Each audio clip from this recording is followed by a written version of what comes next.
base for no so almost the base and I see the base the union so he said the base union United Party for union and home one minute some much somebody Mugabe makasa semwe me say openi bi pa shake bi ka kire me wo eye north anu ka kire me say 2019 asem ni okay say nkola iba be di party nanim ba mo be take decision bi party mpenifo ni bi free alanko edu achi no won be say take decision bi a party ni be chese to se kwa ma ya to about 2020 me kwa dem refi after 2024 elections ana papa no frame no say me kai asem o ka kire me ana am say odi asem o say o refi say me ka kire asem krofo ana am say me anga san so me ka ho ma frame bi ado so see dey o say odi am ntwen never na o ka say NPP party na gu a no e da bi ho abrante bi ogina ho o say da wo hwa koye nimu mobomobo na nimu aye kosoro kobo na odi madam say oh mono say ni dey minita mamo ya ne obi kom asante so kasa wate oh matene kasa no ya beba so bi wa obebese be san bo amon ene nko okay o de oboma me no so me wo ho asem kakra to be sha se o ba buru so na fa he se wa che awie ne dikan I think say ya betwen NDC party ne na ban adwene se bibi so be de me United Party member former NPP oh I would am far from emphasis I didn't grab a family me United Party member me nyandisi ni but a foot am wo mandisi for ni say ya say dey see na anu no ene wo ye bibi anu ahwe no na wo dia toto de ho so MPP for mu edidija enu emuna ene de wo muduru baby wo muduru ye no enkrofobia yeah enimuna enkrofobia a minimum mo business people in the opposition omo support to MPP 2016 wo hwe sika wo mo committee ye ema wo mo nya tumi na fe tumi re bagye no sa business for ni na MPP be fira ko janso na bebre adumagu bebre ni ade no mo de nam eni ade mo hwe na mo repeat bi eye free advice na me de mamu free advice enkofobia o mo bo amono mo mamu ani nko wo mo hu mo mo ko mo hu ejesa eye mo amasem ye de ye gina touchline ye se Ghana for ye ready so mo change year abaya United Party will take over. But here ye pray ye rule. Say ye responsible opposition for. Ye nkonko jina ho nke kan semwa emfata. Say assembly fita ye si da bi eye tuntum, we are not going to do that. We are not going to do that. Eye fita. Jo Mahama ya dia wa ya die. Baby a wanya dia nso so ye be dai. Ye beka. Ye beka. You be I say enche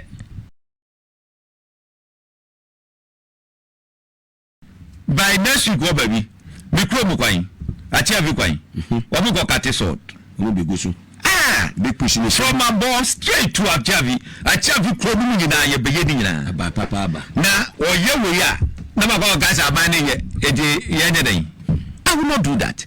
Eti baby a ehia se ebo abaso no ye bebo abaso, but I just want to draw your attention to nkophobia wo mo no di wo musika wo mo bibia de bo amo because of mo party nti o mo suffer ye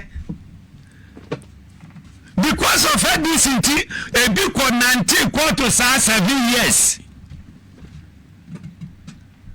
nka mo ni ho munka modi hwe wo mu na wo mu ana dachi bia no wo mu besa so mu ba mo nyese edemu wa abanu eti nkofa mu mo modwuma wo mbeti ma support party ni kakra nti na enu ano no da bi that's right akamfo na ka o ma se ni wapoto ma na afi no o jizo de dey odi bom etiesam monhwe ehɔ no eyie ye de aka kyerɛ mo ye United Party fo ye ba ye kanu sɛ ne sitie eni ade mono ye party no mo support you mo support you ye de ye kan ne ye ka ye do ye ka de say election time na say ye politics na ye na mo de besi ani so hu de no but for now no de ye adwene say asem bia ye nukure bia ene de beto ye nye party a ye ba bedi tro then the concept ne say ade na ekɔ no say the tie ne aka what you say yatete koko prices so wadwaman so ne aba betra hodom aban se da bi ye kase ye ya ye bobusia ne ye de soso makoko fo na ebeba be ye adiswa kese na de amoma mu ni nyina nti no ye ntua ne adwaman so fo tua no pepepe na oni na koko ase na wo ti prayer camp na kanze for buluki so ona wo freye say ye mrabe ami say enye abodansemo a how will you do that nena na ya mu wakra ni say mo ko by election wo Ayawaso East no mo se samu hogu ka mu se mu kwa koye prayer camp wo kokwase MP so na sofu bi onam prom he kasa so wan hwe 2028 na nimbo ogu ase no on omo ko mo primaries hwan ene wo prom ha no wo nimi se Bawumia we ni primaries no na hwan na nim eti asofu na kwatra radio se Bawumia we na wo de no ba be ye yastic every day you are saying a things are hey please Benard nkwana nene Benard depend na nim se Bawumia be we ni asofu ngani na de no bia nim so be we ni so mo net no ade no it was clear already nobody can agree mama no we are mudi can agree mama no ne so mo change or mo constitution is say yan konko top bottom up that was the first stealing a beer kwan no e de amawo wo mo de no so be we ni wo na fi you know hey Bawumia we ni a one support ya you be you of executive no ado bu na kokodi na chi ari ye unzo academ o jimi ngade dem any ade leti me de mamu no ani sipo mo fa eno. Number 2, Yamna KGL, Dade NLE. Me, I will be shocked.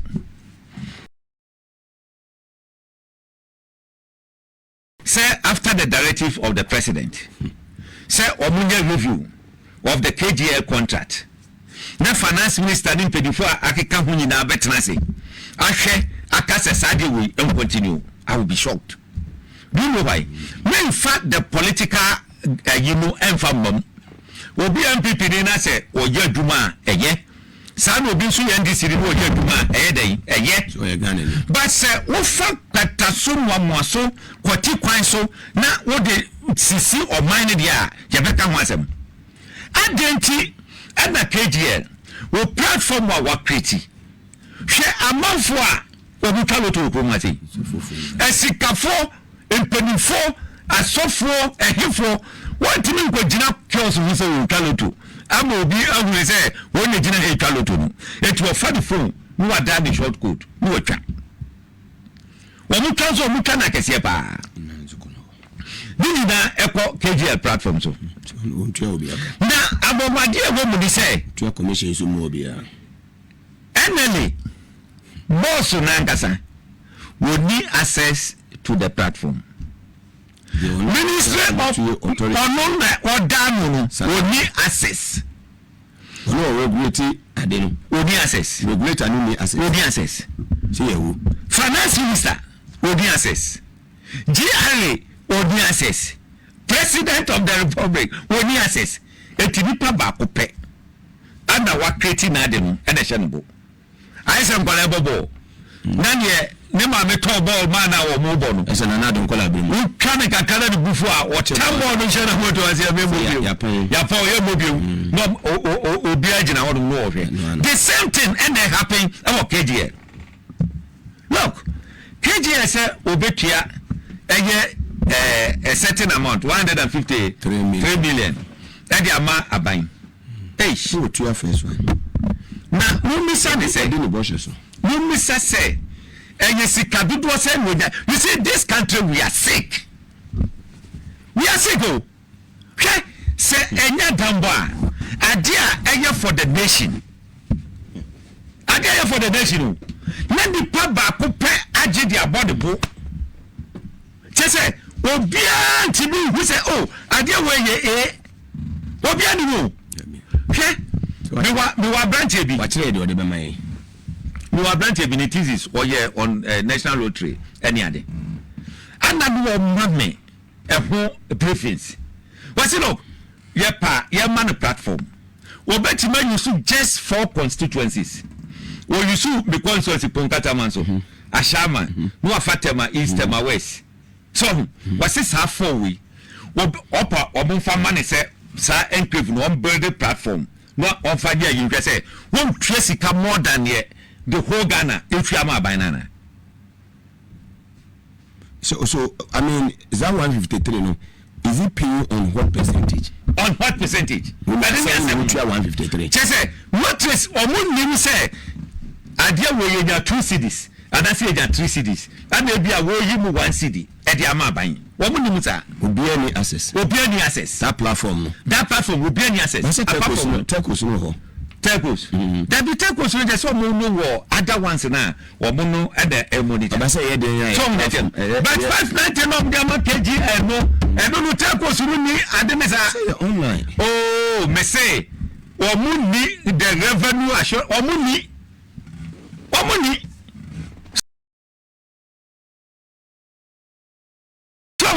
It will be car and yes, our platform is straight and echo. She Mugabi, go back to me the Ato Forson. That why you do also. Some fan said before me you so tell it say. It will say tell it say for Benya. There be Ebia Apple is protected say tell it say what to be just information. So be any musical will be any musical will now hold. Ah, what is I say no the baba. Now sa contract we. Ah, Omusani ye. Wait. Sammy Awuku ne KGL Esani ye no. Look, this is a contract this government should look at it and then reverse it. Reverse it. Emma Obianjabi. Se papa no ye can say ready. Say Obama access to the state. You should revoke the license. The agreement. Wow. Why your agreement? Share idea why ye ewa hasi. We share can say me pese me potu ayi edemon said there almost a year agreement no na Ghana di bia ntibi we say nkofo we omo boa yen anase omo amoa yen. Oh, close you crowd, man for paying handsome. Would I be the mom Sisia. Good. Ya the mom Sisia. The mom Sanya. I don't know, SCTA. So, first one in 15 years, we have ended 20. That's right, something. 2039. Oh, yes, a bet ended 2039. That 2020, me person me the writer, you know, me kind. Edema. Monamu senior SCTA. It is an agreement way ever into effect. 1st November 2019 to 31st December 2021. That was the initial pilot. Omo ye enunu wie no. Ada omusa ebebe stand e say started e hoduma na kwakwa wie 2039. 15 years. 15 years. Na owia omusa manu another pine say 5 years or don't so SNJ automatic. Was automatic 5 years extension? Now 20 years. In this agreement. How? Signed by NPP. Signed by can say MLA Sammy Awuku KGL. And I buy and almost saying. I buy President woman. Who say ya raising issues about it. Fantastic. And the president said Omu review. Omu review no. Majija ninti yese omu pese omu ede revenue assurance ebem.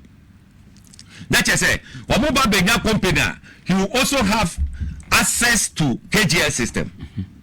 Omu beti me a monitor revenue na who say revenue to do say anaba. Then based on that, you know, and I say, sir, arrangement, I don't trust that arrangement. The arrangement they want, papa, more money say, KGL should give access to NLA. I say NLA na beti na regulate we. Omo tumi atwa. No mo kase ko beti to amade. NLA beti ma bede ne ka say the platform. And just simple. NLA no kwadi ho kwa so betwa bi. Kan kwadi ho kwa so betwa bi. Onu kwadi ho. NLA na ono. Eti ono ti ho, and wo ye acha say be ne diska no abetua ko pa am. Wo ba betua ni ho pa am. Why should we live in a country like this? 20 years. Why?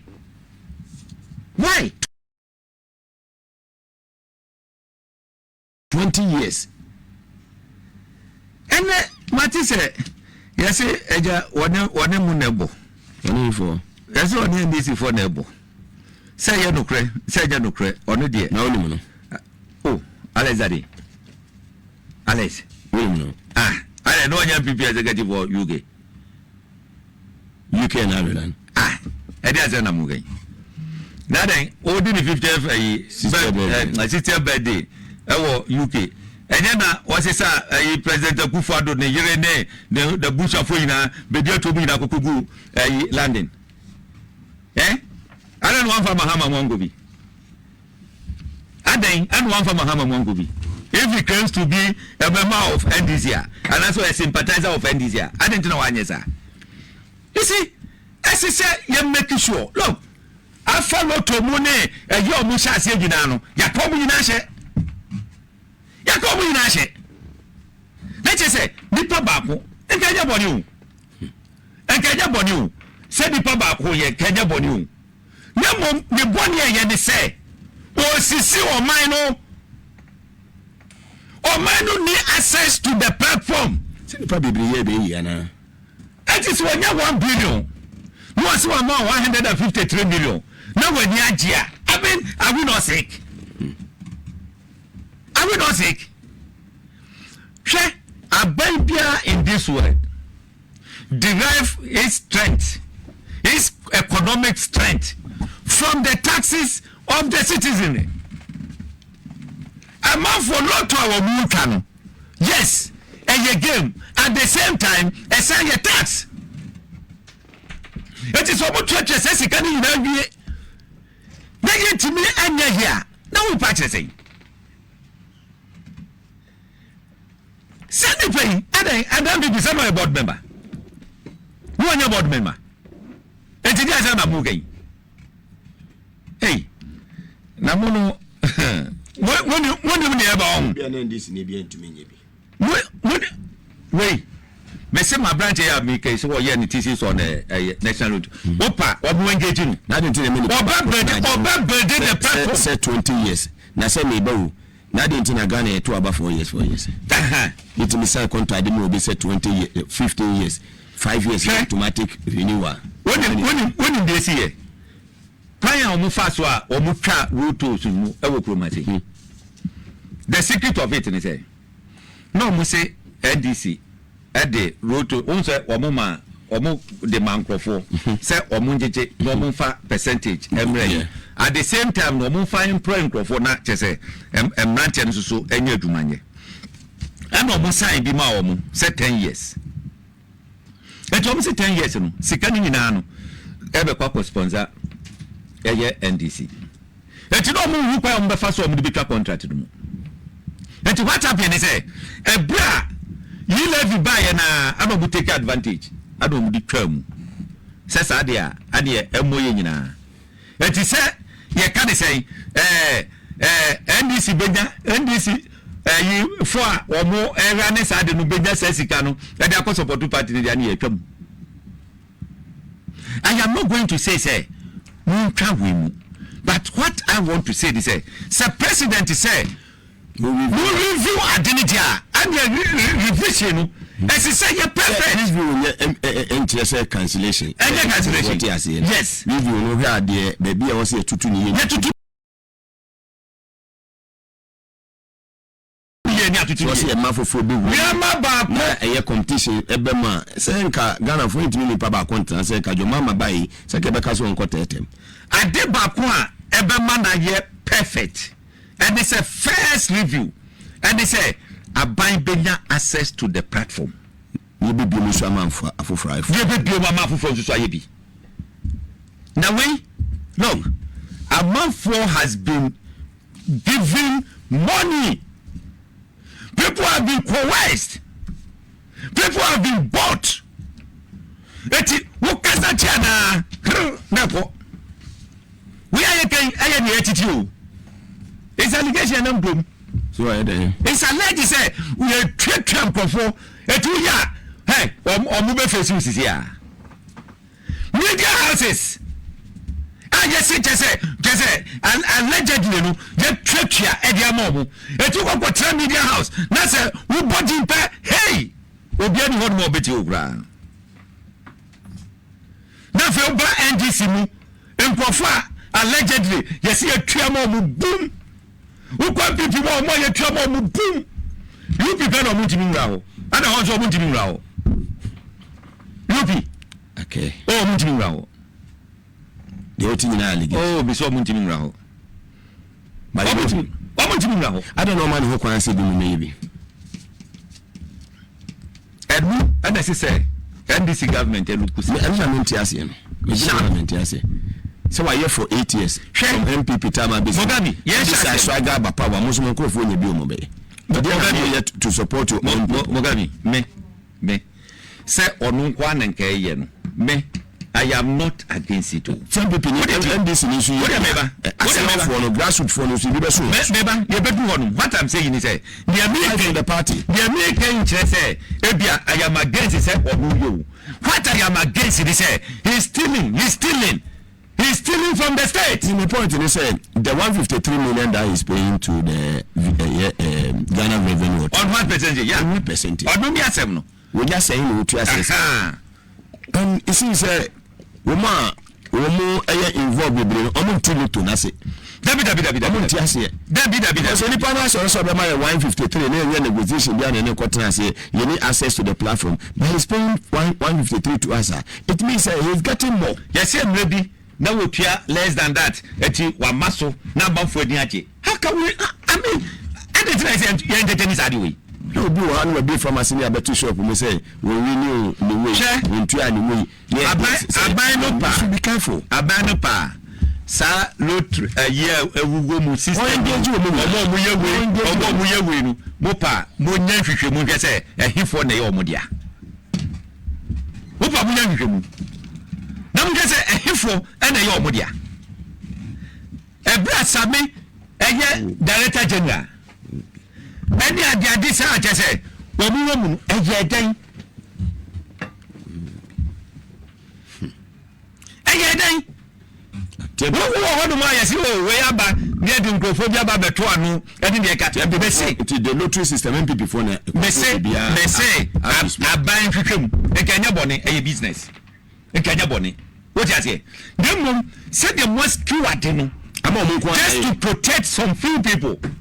Are they benefiting from it in your position? Are they still benefiting from what? I don't know what I do because are they benefiting from it? I don't know what they are. You two MP before there. I know what they are. Wow. What to amount for a can then? Do you have a year can say? MPP penny for this will be. Why not? It is alleged. Says Sammy Awuku Nankasa Prawo will be. Oh, pretty. That is allegation. Akufo Addo Bawumia or do Matu ya low. Wow. They are low. Bawumia Sammy Awuku. Oh, me say aban omie na ni o. Omie na ni. Hwe me no ka say, o na nsensem aye kan. Breaking news classified information. Hopeson Adorye. Classified information. About $780 million. More fire. And yet grant America for the back room. More fire. It was diverted. ebi ko insurance companies bi banks bi Ghana bank bi a ewo other African countries ebi ko ho yetimi trace ejina so ana Trump etuka grant of the Maganda ni nyiramu the money was omo letter adi by a Ken Ofori Atta minister finance minister they should explain it omo anye manyani tiese abayi bayi omo sa letter say you Ato Forson embuya 100 letter na ba finance ministry yes Hopeson Adorye omo matam bia chese FBI for no eba beskeleti sasem no more fire omo ba beskeleti sasem no me see send ye NPP for Ghana bro me see they are in opposition they no control so many things the next 30 years they should not come close to power but they are in opposition seeing that they are still enjoying say eyemo Moja omo no ni nam horum sebe obi a ye suspect we say we ye suspect na wotimi be gina hoje bold eka say corruption cause frati nyankopon say heya na kan say heya station ya na kan say we no man access to the airport on the seas no so man what say when boys so na mo stop it and make Ken Ofori Atta no from travel na ka Ken Ofori Atta be the aquaman heya on the seas no call why we need less heavy say almost said that day now about take over Kwaku Annan said that free chief of staff honorable Juro Debra no fi can some different crowd ma etchere no ti mo na binya call so we see no wo de munya botrani ne anam so e dey asem dey see okay me so boa ana me marry before say sana some chief of staff so anya dey ya sa you go to be ye kokko block ye sa Nigeria ni no mo man kokko Owusu presidential gate ni ade no we ravi now when I go airport to that Gabby yeah we just got that and answer for the airport one say e crying so we just moving and I'm afraid sa NDC they no in charge of security oh what is the name national no omo ye transition na no na in charge of so NPP young guys ni bi not na control boys no omo move oh what is the name Jubilee House is here me name where exactly me national security what me check it in na okay me say no man guys on the tumbra be ye miensa ado mo baye branch TTC for me who say member money I'm say Nkofo na nka ese do ko gu soja no mu so ahun ete no da fidie eye eti wo mu hu say ya take over gate 19 pepe anom do ko fa presidential gate ko fa presidential gate anom ko ye anam bisa mu say na ye betina krom amado ba bi say akoso eti sankro fo no omo no chese ekwan bi so wo mo di dream chese yes suspect say some go for we there no mo agyen esese yetimi yahu bibi no ya jaw no mo nam ho no ani omo keka insem hunu president director say all African games yeah forensic ayi akwesisi and one more time say second week in December last year I saw the report over akwesisi Mugabe report no what is the report about president we yes Ghana for be do hu ya o the way Ghana for e dia bufuo e koto aba because Ghana ni bia who say akola we yo ni nam ha say ya who was president brands wadi ana che say what see mansions e change cars na Ghana for the waba who ba be disappoint ya na who be disappoint ye a branch be no national service ko ka ni na wo mo yina free na madom suko yeso ko nya branch be no ye IT guy kama pa no ni ye aduma na matisi say guy do no ye NDC ni at point no ja wo mo honom no ko ye obo fasa branch na wanhwe na akwa no ho akoka ene wanya kukuduro nam so organize demonstration yen suro huna I didn't want kasa because what can one man na go free what did you go free hwe abranche bi no NEP na me hwe mu no NAPO ho no we supporting na World Bank ni ade omu blow issue a ombe seize grant eba ene wanyano kasa jopi. President Mahama must sit up. No, engage seasoned lawyers. Engage woman. No more concord attorney general. In fact, a woman does to see woman. A woman does to see woman. Engage them. Okay, Mugabe, me. Who be some Agripa on special prosecutor hold and can be a waste of money. And can make us say, what ye for the purpose among from fanya propaganda no, we should keep it. But yes, it's a law no. The agent say, well, be a little bit no. 1 year retired Supreme Court judge. Upon the Duma coffee, yes, it's a law no. The agent say, Sunday Pano Quatrava will hear in favor, will hear promotion, will hear. Did you say, well, Judge Mama or my Ghana? To go Bamusan. Now go for a branch near the idea. A branch of pen life, a branch of pen ma, a branch of Timisa. Ish. People. As you said, President, maybe a men call for mass reshuffle. The key positions in your Honoma, as a senior 80 year day, 80 misses. Now, every confidence. To be frank with you, me obi say me say kwan and the agent this abria in fact me obi a what you say wo mu di nan age yes so mo ye but as say in Kenya biba manu nkonko behave to say Akufo Addo a what the minister say ne yi tura ho sa 8 years na di bad ho so na o mo tutokro wona se ahwe Ghana sika nyina gum no. It should not be so. It should not be so. Eti Mugabe, beti the make nyina say, "Sa KDL asemi." Oda what to for say, wako US no on this you can say IMF near you know, matters on yamai. Oba me ameko no. Obu hwe sadie. If the man is not ready to give access to the platform, they should terminate it. Because they only say 153 million a peanut. A peanut. A peanut. If he's not ready, if he's not ready to give access, what's that you look to Ghana? I'm not for a lot of you. Original pay or more for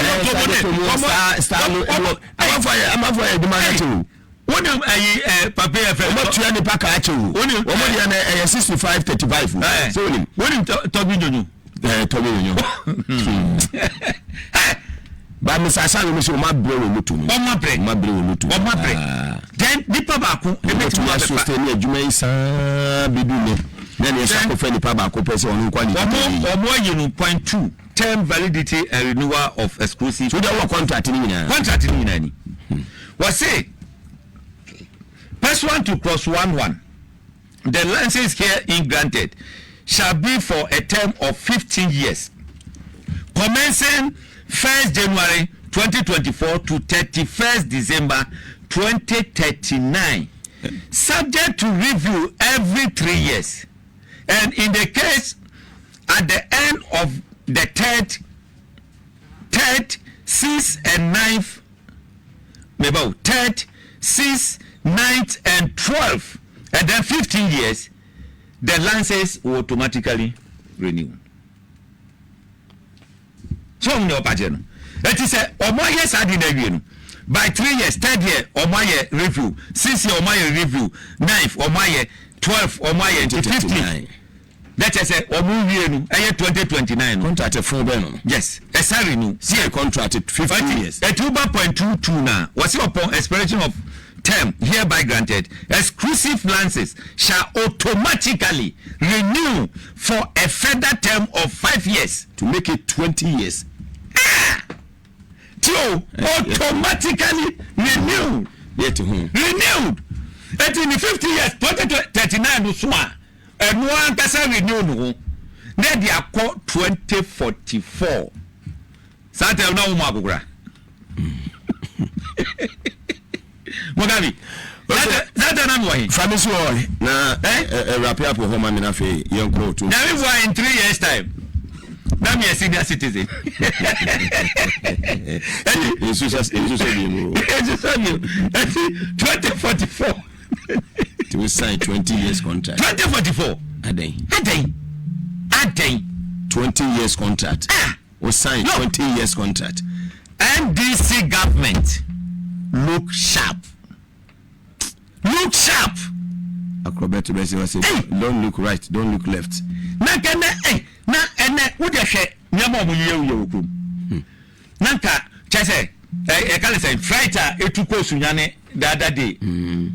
Chase, NPP from Guanayuma. What is off here? Go Sunyania? What a frightened body bar. The poor they say Tamalediano. Because he said, echo once a day in June. A match, Chase, and ne, or more position in second year. And they can do all these things. Huh? Then you know, we say, Bawumia, Bawumia says he can know the amount. Oh, Munji Namu Fankonkoye. Munji Namu Fankonkoye. Now, if he say, Sadia way, a beam for what? Thanks for watching. Like and share the video. You can also drop your comment. Please don't forget to subscribe. Click on the bell to turn on the notification.